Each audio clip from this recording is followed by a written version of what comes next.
Could you breathe any louder? Just request from the production. Could you breathe any louder? I can try, but I think that's as high as I can go. All right, here we go. What up, Mike? Toronto. VK on the beat. Check. I'm in Toronto where you wanna get the city love. I'm from Toronto where you wanna get the city love. I'm in Toronto like we wanna get the city love. My city love me back for my city love. Welcome to episode 1719 of Toronto Mic'd, proudly brought to you by Great Lakes Brewery, a fiercely independent craft brewery who believes in supporting communities, good times, and brewing amazing beer. Order online for free local home delivery in the GTA. Palma Pasta. Enjoy the taste of fresh, homemade Italian pasta and entrees from Palma Pasta in Mississauga and Oakville. Yes, we are open, an award-winning podcast from Monaris, hosted by FOTM Al Grego. Toronto Maple Leafs baseball.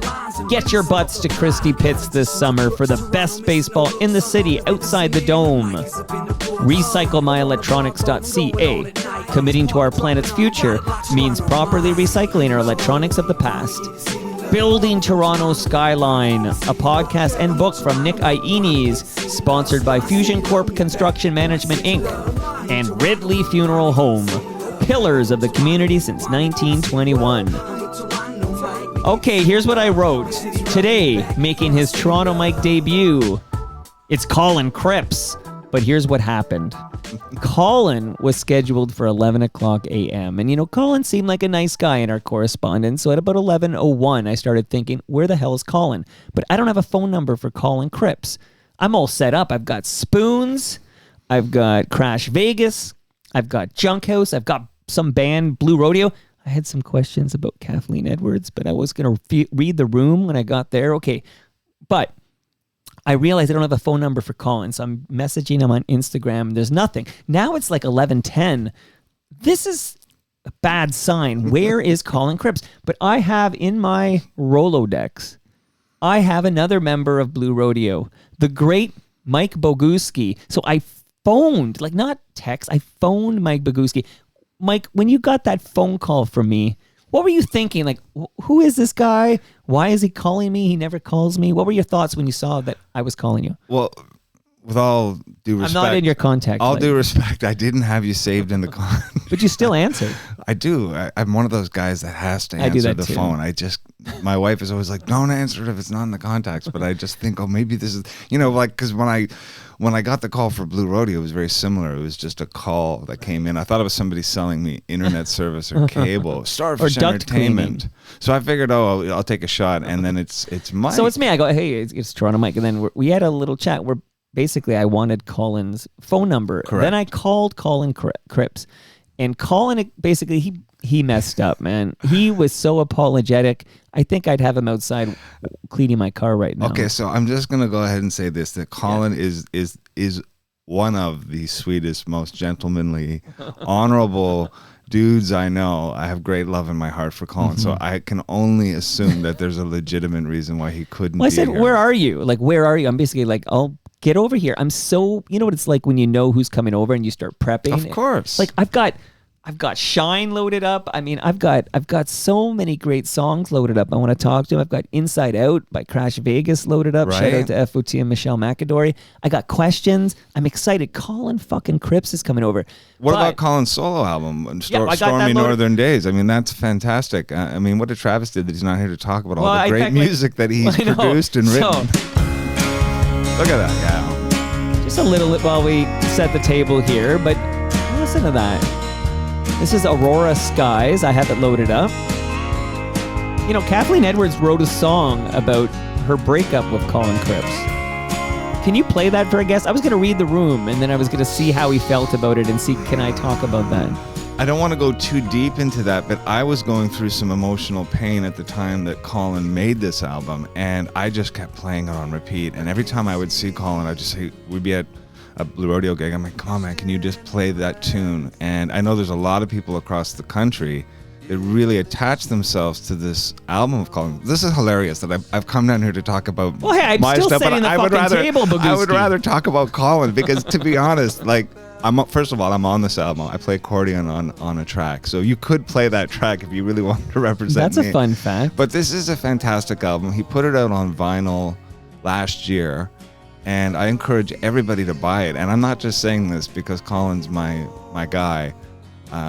He's an incredible songwriter. I mean, you know, Junk House, Shine, all that, you know, Crash Vegas. But this album is of my favorite albums ever, not just Canadian. It's a beautiful, beautiful album, and I say go buy it. And I've had Greg Keeler on the program, and I've had Michelle McAdory on the program, but there is quite a little story there about Crash Vegas, because you got Blue Rodeo already a going concern, and then Crash Vegas, and Keeler and McAdory are a couple, and Colin Cripps is in there, and they essentially fire Keeler because Keeler's distracted by this Blue Rodeo thing. Yeah, like, there's a story there. I can't go too deeply into the. But what are you here origins. For? I'm really here to just, you know. Well, here I'm still setting the table. Listen, we're gonna get to everything. The legend, FOT and Bobby Wiseman. We're gonna talk about him. Yes. You got something cooking there, but hold your thought there. So basically, Colin Cripps, we had a great chat. And I'm like, where are you? Like, just come over here. And I'm going to the bank. I don't know, there's stuff going on in his life. So I want to let the listenership know that Colin Cripps is 100% going to be in the basement for his Toronto Mic debut on July 16, because Colin's going away for a bit. So July 16, we're going to have that episode. You know, he plays with Bryan Adams. Yeah, he produced a really cool track that Bryan did. It was a version of, I think it was Sgt. Pepper's Lonely Hearts Club that Bryan for the BBC or something? And I think there was an album of covers that Bryan put out that Colin also produced. Colin being such a great producer. You know, Kathleen Edwards left Colin for Bon Iver. Yeah, I can't really get into that whole thing. That you're gonna have to talk to Colin about that. I got to read the room. 16th, yeah. I got to read. I don't want to, like, you know. That's not my story to tell. I don't want to stir up any trauma. I can only speak of Colin as a gentleman, human being, and as a producer par excellence, and as a guitar player par excellence that I've used on Here's to Tomorrow, Goodbye to Yesterday. I cut an early version. Colin plays on the track Highway 62 on the re-release of that. And Colin usually is my go-to guy because he gets the whole school of Johnny Marr edge guitar playing, which very few people get. He's of that generation where he understands how that delay functions, how those arpeggiated chords are played to play a melody and an arpeggiated chord at the same time. He's the guy. So anytime I need that, I call Colin. So I even talked to Tom Wilson yesterday. I got the Junk House album out here. That's not the album with Colin Cripps on it, but, you know, we mentioned Shine. So Spoons, Crash Vegas, Junk House, Kathleen Edwards, Bryan Adams. There's and then of course he joins Blue Rodeo. When did you join Blue Rodeo, Mike Boguski? I joined in 2008, but don't forget that Colin also helped Geddy Lee write a very cool book about basses, and so he's very knowledgeable. Guitars, right? He's one of the most renowned appraisers of guitars in the world, actually, right. If you want to know the truth. Well, I got a question about that. So I believe that when Geddy was doing this book about basses, he had got in touch with Colin as an advisor, and he's very connected with the Rush, the remaining members of Rush. So, Colin is a very well-liked, well-known, well-connected guy. So are we done the Colin Cripps part of it? I'm so close, man. Okay. Listen, I'm going off the lid here. But Colin Cripps confirmed for July 16. But then because we were talking... Yeah, because I live down the street from you. I guess that's what your listeners need to know. So when you called me, I was literally like 15 minutes away. I'm like, yes, I can be there. I just did an interview yesterday on CIUT on 334578 with Steve Fruitman, with myself and Bob Wiseman, because we have a tour going on this... We're not calling it a tour. That's right. We're just doing shows. But we're sort of calling it Two Pianos, No Rodeo. Which is a great name. It's a great name. Of course, Bob came up with that name. And it really is. I've rejected everything. Now I've reached a point. I was going to do this song, which really explains my position, but I've sort of reached the end of the line of playing, other than Blue Rodeo and John Bora, of course, who are... Who's also an FOTM. Two bands. Oh, this is why I can't do the thing tomorrow night, because I'm actually playing in Mimico with the John Bora band at a private function. I knew there was something at the back of my mind. Boguski's referring to is the fact that I'm like, Boguski, you live in the neighborhood, get your ass to Great Lakes Brewery tomorrow, which is June 26, 2025, because from 6 to 9 p.m., it's TMLX 19. Palma Pasta will feed you. Your first beer is on the house. We can hang, and you're telling me you're in a Mimico, which is next door to Great Lakes. There's this guy named Bob, and he hangs around the Cameron House, and he's a wonderful benefactor of the arts. I don't know Bob's last name, but he basically brings in independent artists to play in his house, and he's just amazing. 4 streets over. Yeah, and he invites people in the community, and he feeds the artists, and he pays everybody really well. So we've been doing these outdoor barbecues every summer, so we're doing one tomorrow. I guess if you know Bob, get in touch with Bob. Well, Bob and I should have combined our events. I think you and Bob need to actually get to know each other, because I think Bob. the two of you. Who's coming over there? I want to know who's in Mimico in these backyards. Like Bob is the sort of music benefactor of Mimico, so he's somebody you definitely need to connect with. I'll give you his email when we're done. So you're not available for TMLX 19? No, because I'm playing with John, and unfortunately it's the last time I'm going to be playing with John for quite some time, because Blue Rodeo is so busy this summer. But before, we were talking about this, how I have now I've reached a point at the age of 47 where I finally started writing songs. I now sing. I'm a singer-songwriter. I never thought that would happen. And Bob Wiseman, he hosts, along with some other people, this really great open stage at the Transac on Mondays. And I've known Bob for a long time. I knew Bob before I knew anybody in Blue Rodeo. I sort of got in touch with Bob recently, and I said, I really miss your shows. I used to go to your shows where you would have your projector, and he's a great songwriter.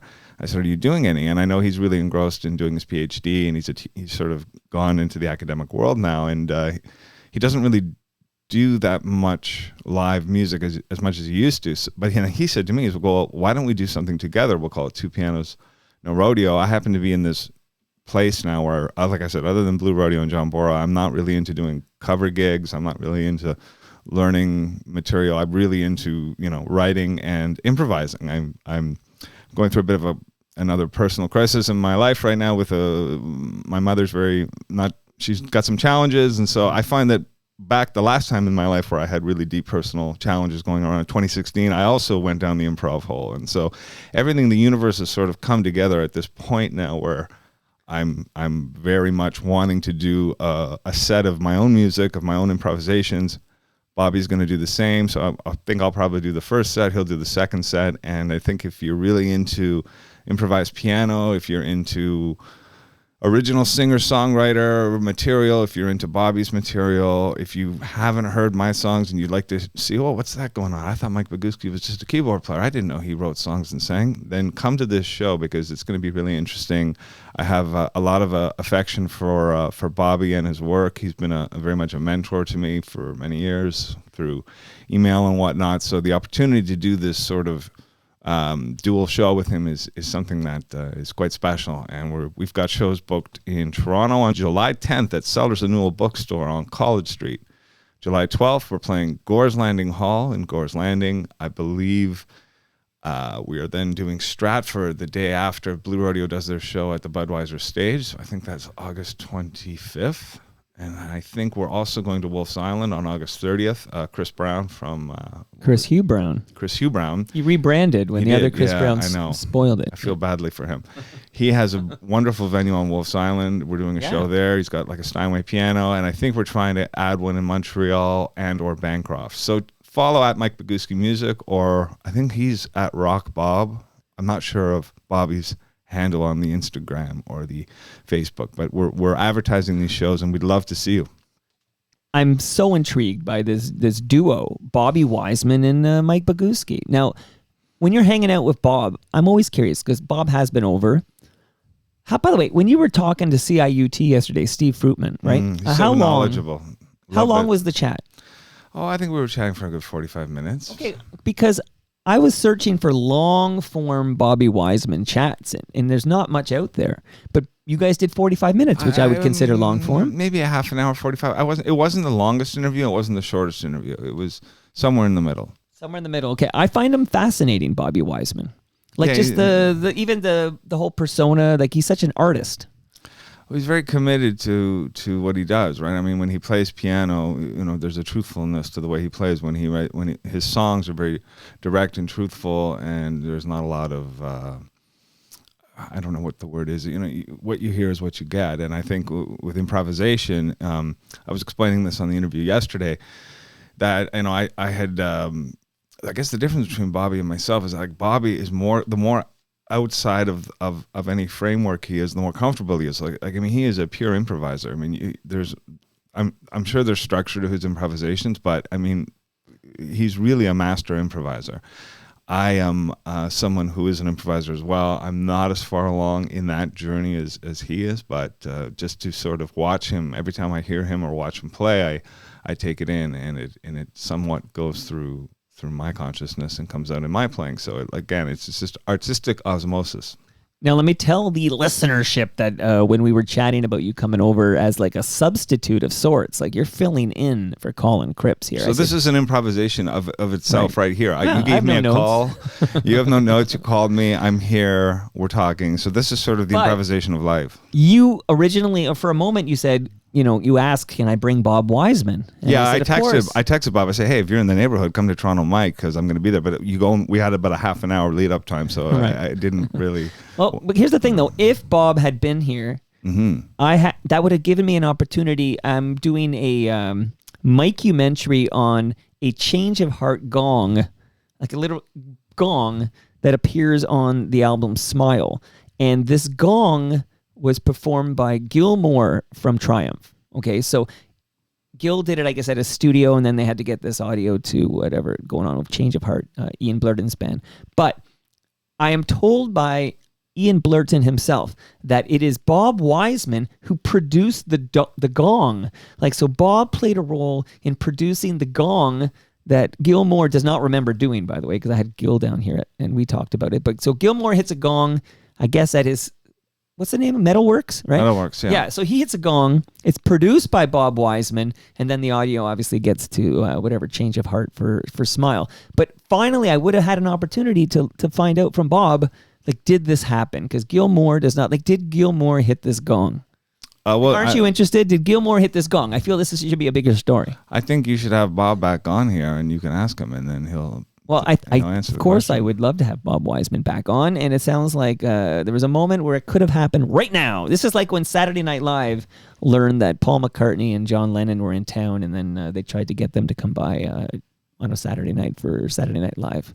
Like, I almost had Bob Wiseman answer my gong question, but I'm going to tell you and the listenership that episode 1300 of Toronto Mic'd features Bob Wiseman, and we talked about his career, making and producing music for people like Blue Rodeo, Ron Sexsmith, Bruce McCullough, Lowest of the Low, Robert Priest, and others. So you can find that episode. It's an hour and 10 minutes I talked to Bob Wiseman. Well, the thing I love about Bob's CV the most is that he actually got Ron signed, right? I mean, I don't know if a lot of people know that that Ron and many others of Bob's songwriting circle would appear at these open stages, and I think Bob went to great lengths to make that first album for Ron Sexsmith, and ultimately got Ron the record deal, which then led to quite a career. So kudos to Bob for helping another artist there. That's the kind of thing Bob does. He's got a good ear. That's why he's playing with Boguski. He's got a good heart too.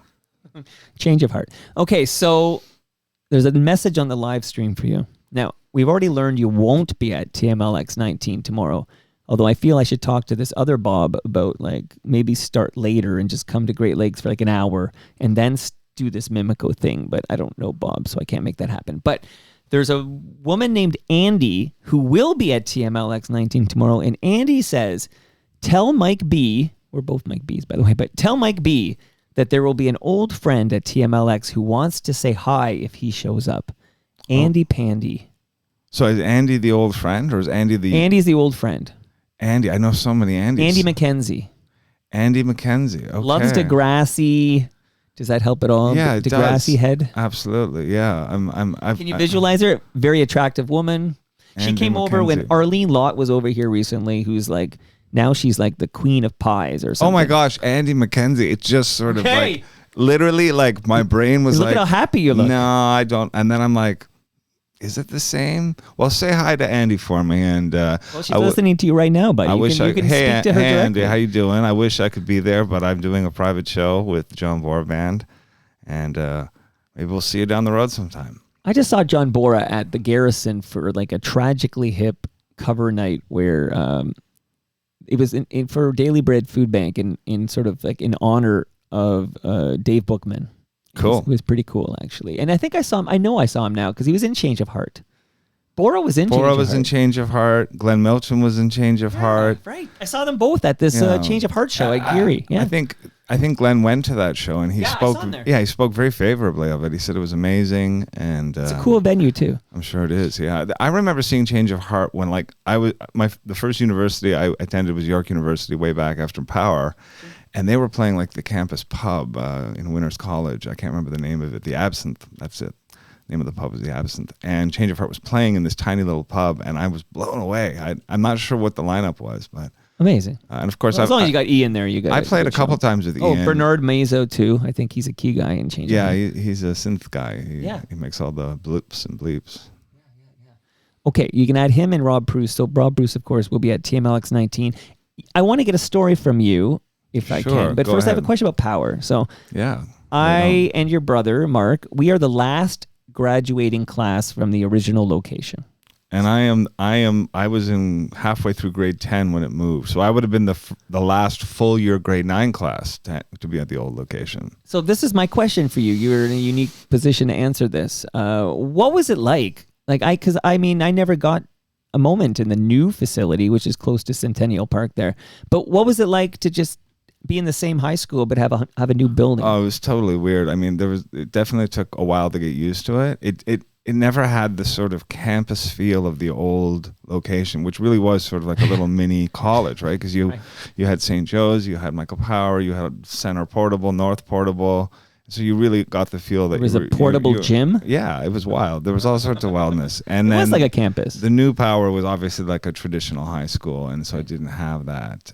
But we made it work, and eventually it became our home. It's funny you mentioned that campus thing we had going on Power because I would watch shows like Degrassi or 90210, and they just had a big building. Right. It's like, but I didn't know any better, right? So I thought it was like all high schools were kind of in that university vein that we had at Michael Power. But when I went to U of T after, and it really did prepare you. Like, oh, I'm in this building at this time. Absolutely. In this building. Because sometimes you'd have that, like, I don't know what it was, 10 minutes between classes. Absolutely. Or whatever. Oh, you're in Power proper, and now you got to go to second floor of St. Joe's or whatever for math or whatever. It was quite. And I remember one year I broke my leg one year in grade 9. I did, so I was on crutches for 6 weeks, and I remember that 10 minutes to get across campus on the crutches, man.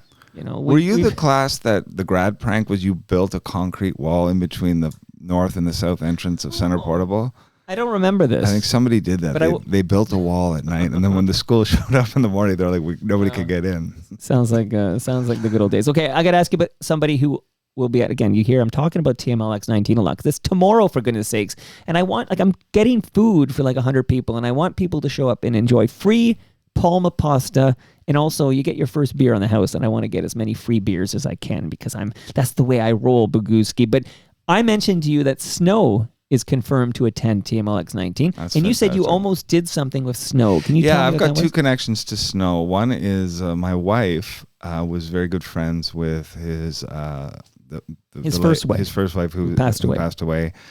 And then I have a tennis friend, Carl Hale, who runs the Rogers Cup. He's a dual Jamaican-Canadian citizen. He was on the Jamaican Cup Davis Cup team, and he knew Snow back in the day. And so through those two connections, I've met Snow a few times. I had a track I wanted him to sing over. We never got a chance to have it actually happen. I guess he was busy, I'm busy. But I have a great love and respect for the artistry of Snow. I remember being down at Rebel Fest in Jamaica, and he's very much respected down there. He has a lot of respect and credibility in that scene, and so I think he's one of Canada's. Should we call him an unsung hero? I don't think he's unsung. I'm singing his praises. I think his tunes were pretty pretty big and popular back in the day. So shout out to Snow and all his great music. Let's put it this way. Billboard Hot 100, which is sort of the standard for a lot of chart watchers, U.S. Billboard Hot 100 I'm talking about, he went to number 1 for 7 weeks.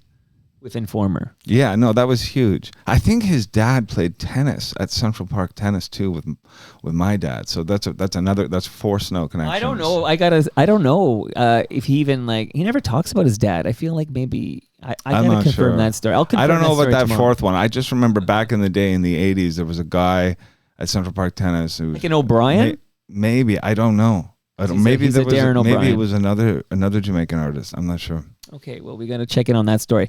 So one of the interesting stories that came out from my last episode of Toronto Mike, which was about this period of time. You're in your late 40s. I'm turning 51 on Friday.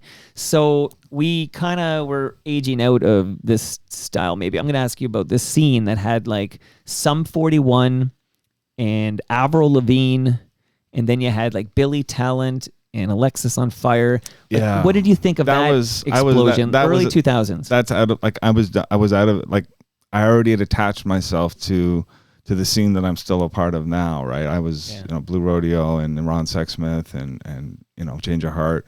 It just, I think whatever's happening in high school, early university, that's where you're attached to. And I have great respect for those bands.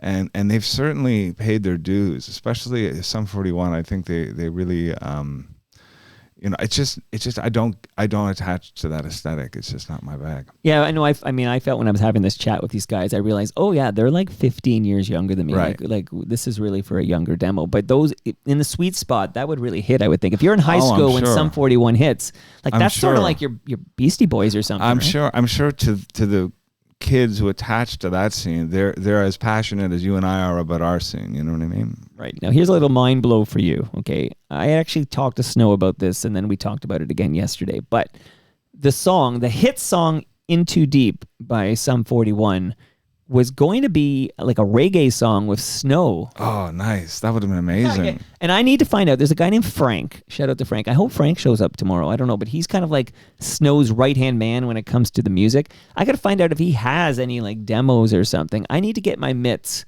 on In Too Deep with Snow. I got to find this Sum 41 Snow collaboration.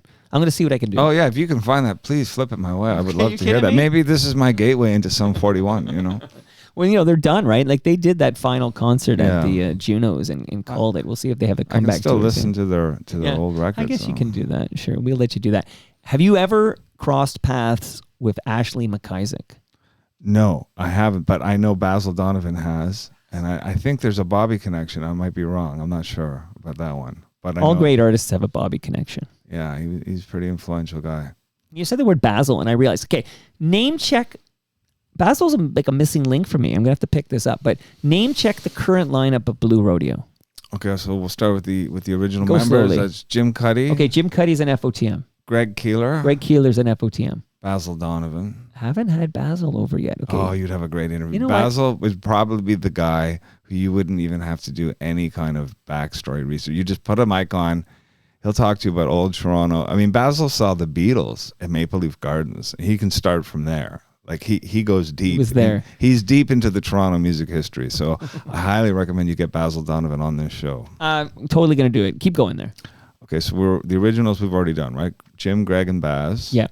Then we have Glenn Milcham, who has visited. He's an FOTM.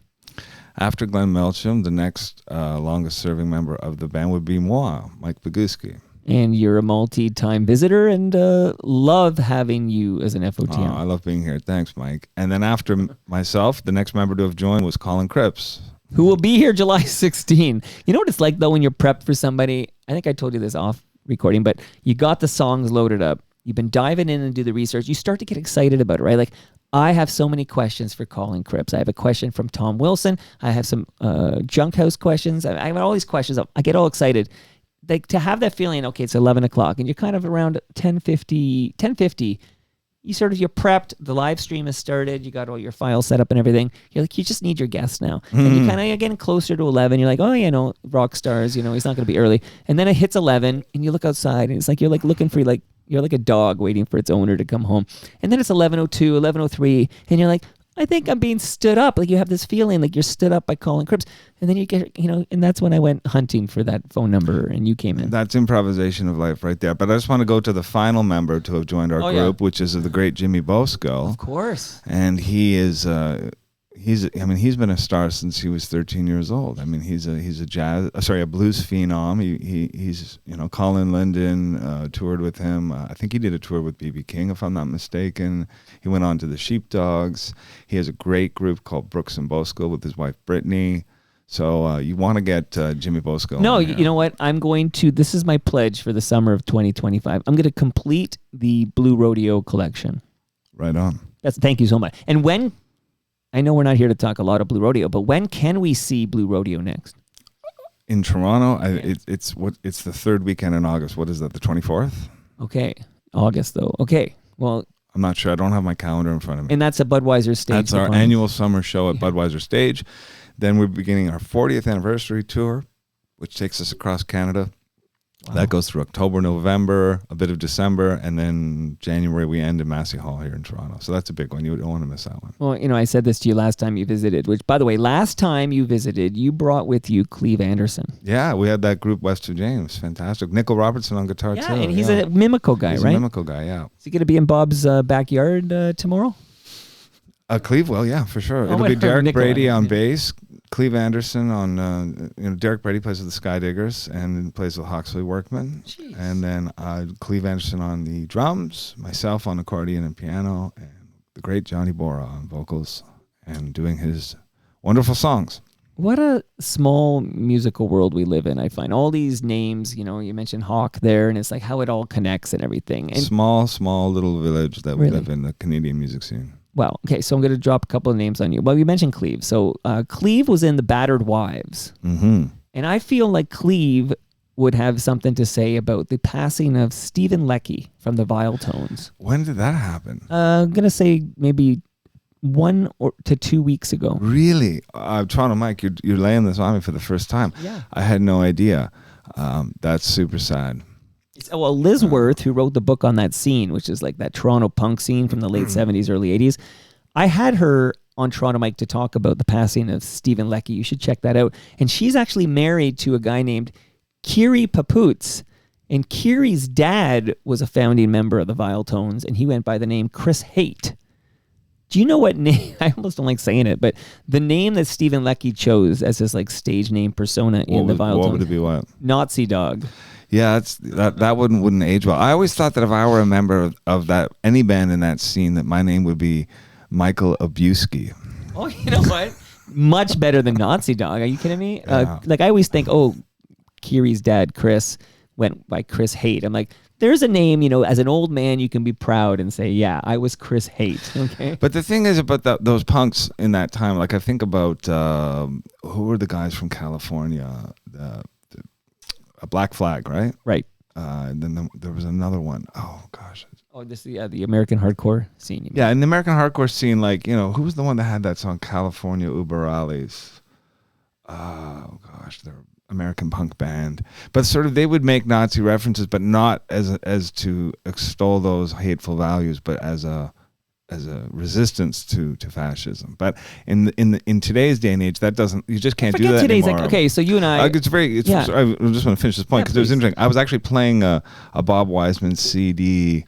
Which one was it? In the car, and he has a song called "My Cousin Dave." It's a very comical tune where he talks about David Geffen being a distant related cousin, and then he uses the tune to call out David Geffen for signing Guns N' Roses, and he mentions that the Guns N' Roses uses the N-word, and they call there is one song they call LGBTQ people the F word. The Dead Kennedys, by the way. Dead Kennedys. There we go. Yeah. But anyway, so my son was listening to it, and all he could hear was that line, and he was like, "Oh, you can't use that word," and I'm trying to explain to my 16-year-old, I'm saying, no, he's calling it out. This is like social justice. He's written a song saying, you shouldn't have bands like Guns N' Roses on your label because they use these abhorrent, hateful words. But it just didn't, my son couldn't get it because his generation has been raised to just, you don't use that word ever. Not in I'm so any glad you're kind raising of, this point because I used to believe strongly that context was king, right? It's all in context, but at some point that completely changed. That completely changed. And you know what? I think I'm okay with it. Like I think it's safer. But are we talking about the N-word?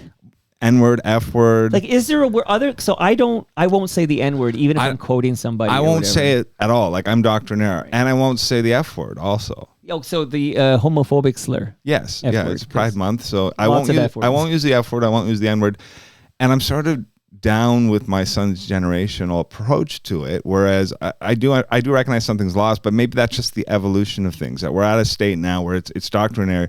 You just don't use it, and that's cool. You know. So Scott Thompson from Kids in the Hall was here a couple of months ago. And in fact, his agent will be at TMLX. So not Scott, but his agent, Arlene, will be at TMLX 19. Can't wait to see her. And Larry. That'll be a good time. But I wouldn't say the name, and I'm gonna say it actually, because so to me there is a difference. Like I won't say the N-word even in a context. Like I won't quote like an NWA song or something and use the N-word or whatever. I think Chris Rock says we're supposed to just like enjoy it, but then pause when that line comes up. You know, that's right. Well, yeah, thing, you know? right. I'm thinking now of Office Space, right? When the guy was rapping along to Ghetto Boys. Okay, so where am I going with this? Except I didn't want to say the F slur. And don't Scott say Thompson, I won't say it, but Scott kind of got on me like, just say it, and he said it. But he, of course, he has license to say it. But he's like, just say it or whatever. Like he was basically just saying like. Just, but when we were in high, says, we've all gone too far. Like just say it. But when we were in high school, we did say it. We didn't even know it was bad. It was used every second sentence.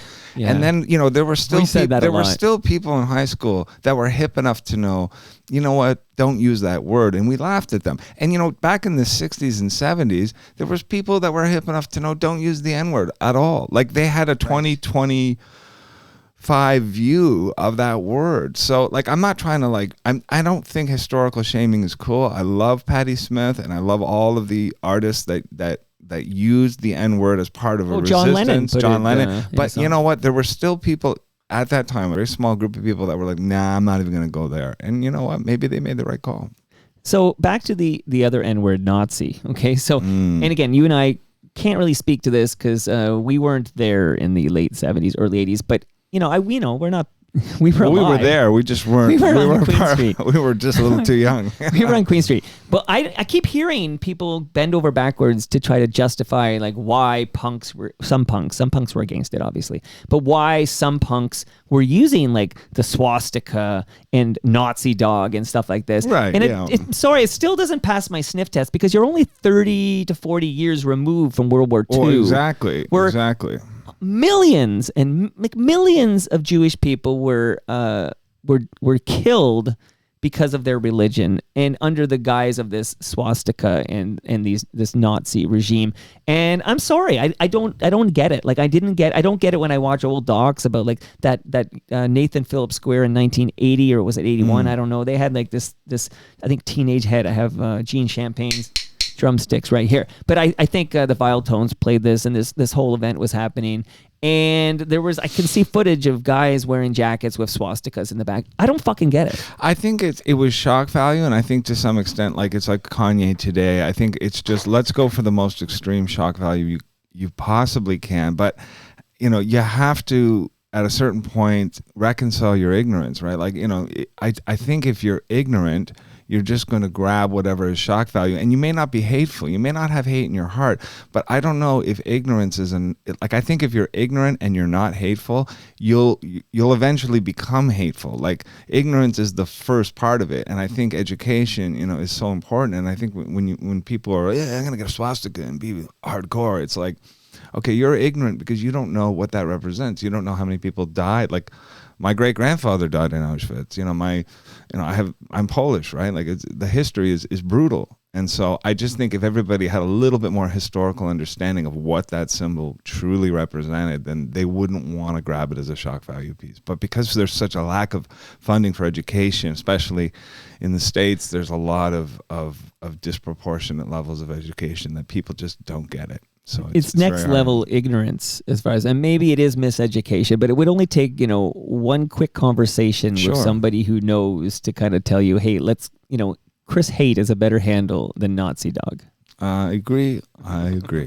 All right, context is king. But now I drop this quick reference every time somebody points out the fact that they're using the N-word in context, which is that Wendy Mesley was quoting the name of a book, I think, and it has the N-word in it, written by a black woman, I believe, if I got the story right. And Wendy Mesley, it wasn't on CBC, an internal conversation where she used the N-word in that context, and that pretty much led to her being walked out of the CBC. Yeah, so there is no context that's appropriate for some slurs. Well, it just seems that that's where we're at, and I at the same time I do understand that there are people who are like, no, that's extreme, but I don't know. Like I think hate is a really bad thing, and I think sometimes extreme positions are needed to keep it at bay. And I just think you look what's going on right now down south, and right. These are scary times, and they may not be scary for certain people, but for other communities, they're very scary right now. And so I think everybody needs to be a little bit aware of that. The only acceptable hate is hate of Nazis. Fuck the Nazis. I remember I worked with I had a friend who I worked at a bookstore with, and I used to say hate a lot, like, oh, I hate this, I hate the weather, I hate traffic, and he goes, what did he say? He goes, what's the line? He had a great line about just the word hate itself. He said, I can't remember right now, but the point right. being that even to say it's hate, a strong word. You got to reserve it. Like just try to avoid. I don't like traffic. I don't like traffic either. Let me tell you, I'm not a fan of it down here at Lakeshore and Mimico, Mike. I've written. Okay, I'm gonna do this right now.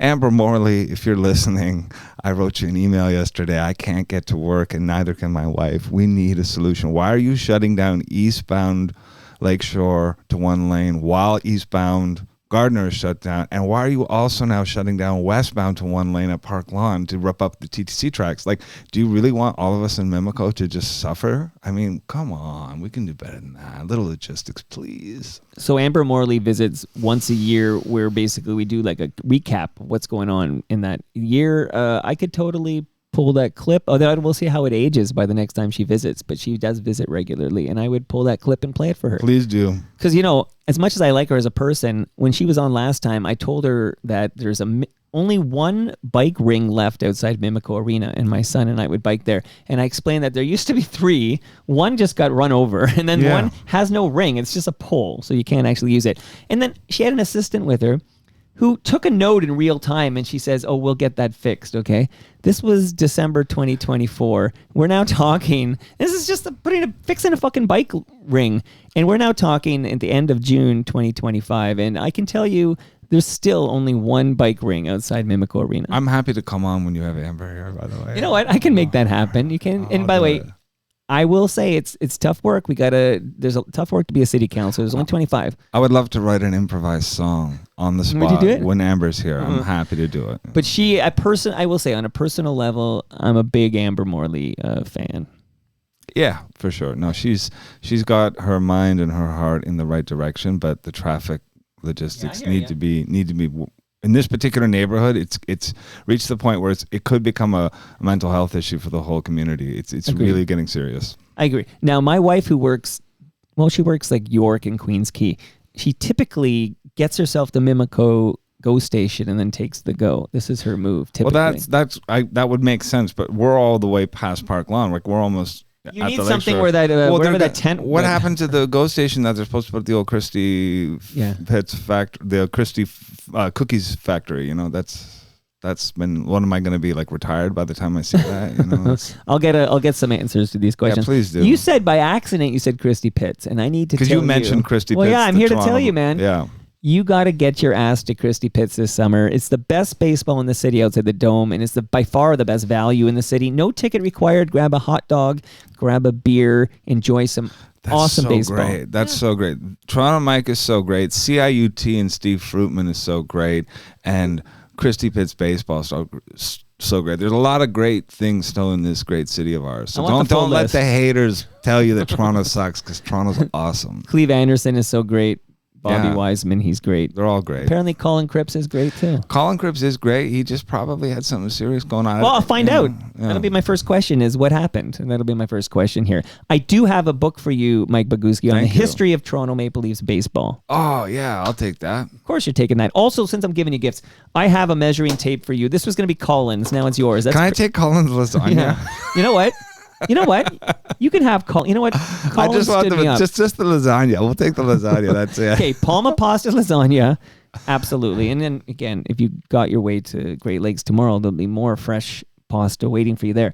I have some fresh craft beer from Great Lakes Brewery. You have a measuring tape from Ridley Funeral Home. They only sell Canadian caskets at Ridley Funeral Home. They're very proud to have Northern Casket to offer to their families. And again, that's a proudly Canadian. They're proud to support Canadian companies, and you should check if the funeral that you're going to use is Canadian-owned and if they are providing great Canadian products, because that's what you'll find at Ridley Funeral Home. Shout out to Brad Jones and his excellent podcast, Life's Undertaking. Speaking of excellent podcasts, this is only the second last time because this is the 3-month deal ends at the end of June.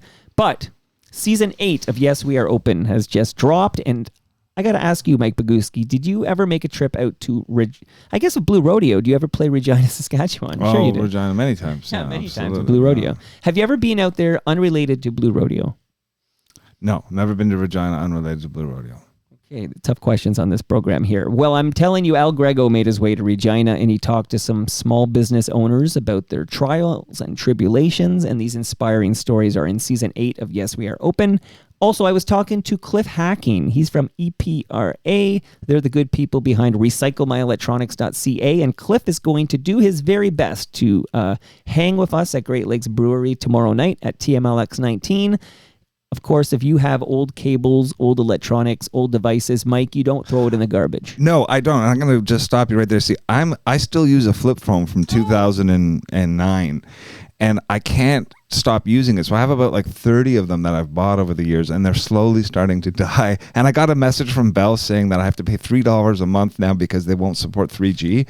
So I want to get rid of my old ones. I'm going to go to recycleyourelectronics.ca. Recyclemyelectronics.ca. Yeah. Put in your postal code, find out where to drop it off. I haven't seen one of those in a long time. Trump free. You have no news feed with these. Okay, Stay and there's happy. a beautiful woman on your screen. Who is she? Oh, that's my beautiful wife, Eva. And how long you been married to Eva? Eva and I have been together for over a decade, but we are officially married 2 years. Okay, well, that's exciting. Hopefully I get to meet. Maybe send Eva to TMLX 19 tomorrow. I will. All right, last but not least, I want to shout out Nick Iones and Building Toronto's Skyline. He also has Building Success Series, where you remember he coached me. That was quite the episode of Toronto Mike.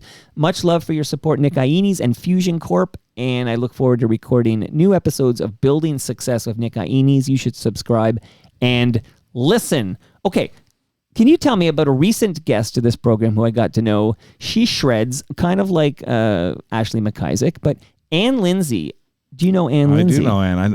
And Ann, just to bring it back to this improv thing I'm pushing with Bobby, is also a student of Casey Sokol. So Casey was a guy up at York University that ran this contemporary improvisation program since like 1971. He retired about 4 years ago. But Bobby was a student, Ann Lindsay was a student, I was a student, John Wynot, Ann Bourne, 2 other people related to Blue Rodeo. So yeah, Ann is a great improviser and a great musician and just a nice person who I've spent a lot of time with. She's with the Jim Cuddy Band. That's correct, yeah. But she has had periods where she played with Blue Rodeo. Yeah, she also played with Page and Plant. Yeah, we talked about that. Yes. So hello to Ann Lindsay, who came up organically. I was in Blair Packham's backyard last weekend. Here, Blair Packham from the Jitters. Yeah, I remember Blair. Yeah, for sure. He used to have a radio program where he would support independent songwriters. I don't know if he still does that. No, but he did. He told me. I believe it was on 1010. Oh, yeah. Well, way back when, before it was like available on terrestrial radio, he was at U of T radio. But he was with Jim Reed. I think his name is Jim Reed, and they had a show on 1010 for quite a long time. But no more. But he'll also be at TMLX 19. But I was there, and organically somebody started talking about Ann Lindsay, and I was like, I know Ann Lindsay. Because my first question for Ann was, what the hell is the difference between a fiddle and a violin? Oh, what was her answer? I would have loved She says there's no difference. Okay. It's how you play it. It's how you play it, yeah. But I actually, can I tell you, I was 50 years old, when I learned that there's nothing different between the actual instrument of a violin and a fiddle. I had no idea. Yeah, I know. It would be like a piano that you play barrel house barroom piano on, or Mozart. It's still a piano.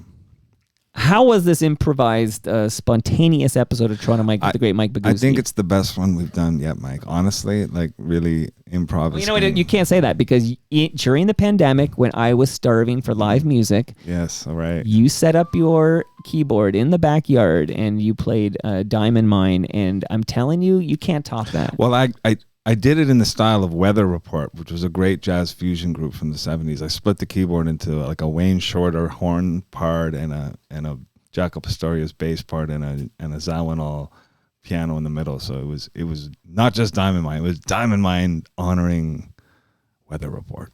So give another shout out to, you're calling it what? Two Pianos, No Rodeo? Yeah, so it's called Bob Wiseman and Mike Boguski, Two Pianos, No Rodeo. We'll see you this summer. And you're taking Colin Cripps's lasagna. Lasagna. You gonna Sorry, tell buddy. him you did that? Yeah, I'm like, Colin, I'm taking your lasagna. It's so good. Well, it's in the freezer. Somebody should enjoy it. It's delicious. And thank you to Palma Pasta. I got to say thank you to Palma Pasta because they're feeding us all tomorrow for free. Like, there's no ticket for this event. You don't buy a ticket. I've had feedback from many people like, you should charge people for TMLX. I refuse, Boguski. How good is that pasta that I'm actually taking Colin's? Like, I'm not just messing here. Like, it's that good, folks. Get it. Wait till you find out you could just buy it in Mississauga. I've driven past it. It's on Queensway there. Yeah, there's three. I think they had 4. I think it might be 3 right now. But absolutely, here, Ontario and Queensway, you can buy some Palma Pasta. And Palma's Kitchen is where we have an event every holiday season, like late November, early December. I got to get Boguski to one of those, and then maybe you can reunite with Andy McKenzie. Oh, that's going so far back. I can't believe I remember. But how do you know Andy? Let's get the Andy real talk before I play before I say the extra. Just high school. I think she went to ECI, and there was a group of us getting into trouble together. Smoking dope? Probably. Smoking dope and listening to New Kids on the Block. But she had great music taste. I remember she had really good taste in music, and I remember I liked being around people that dug good music at that time. In high school you quickly figure out like who likes good music and who doesn't. I remember Andy had 100%. Andy had good music taste. And now she's all about the boy bands, but not the new boy bands like New Kids on the Block. 98 Degrees would excite Andy. Hey, so, whatever you dig. I'm never gonna, whatever you dig is good for you, and don't let anybody tell you otherwise. And thank you to Rob Pruce for this extra. I believe tomorrow I'll be getting a new one if he finished it on time, where he puts new Easter eggs at the end. Rob Pruce in the basement tomorrow with Bob Willett. It's an episode of Toast, and then we're literally doing like 2 hours of Toast, and then all 3 of us are going to make our way to Great Lakes Brewery at 30 Queen Elizabeth Boulevard for TMLX 19. Be there or be square. And that brings us to the end of our 1719th show. Go to TorontoMike.com for all your Toronto Mike needs. Much love to all who made this possible. Again, that is Great Lakes Brewery. Their podcast is called Between Two Fermenters, and it's excellent. Hosted by Troy Birch. Palma Pasta, feeding us all tomorrow. Delicious Italian food available in Mississauga, Oakville, and I think at some Longos and at palmapasta.com. Moneris, love working with Moneris. Yes, We Are Open is the podcast. Toronto Maple Leafs Baseball. Snow is the official ambassador. I'll be hanging with the snowman tomorrow. RecycleMyElectronics.ca. Building Toronto Skyline, and Ridley Funeral Home. See you all tomorrow for Toast with Bob and Rob. See you then.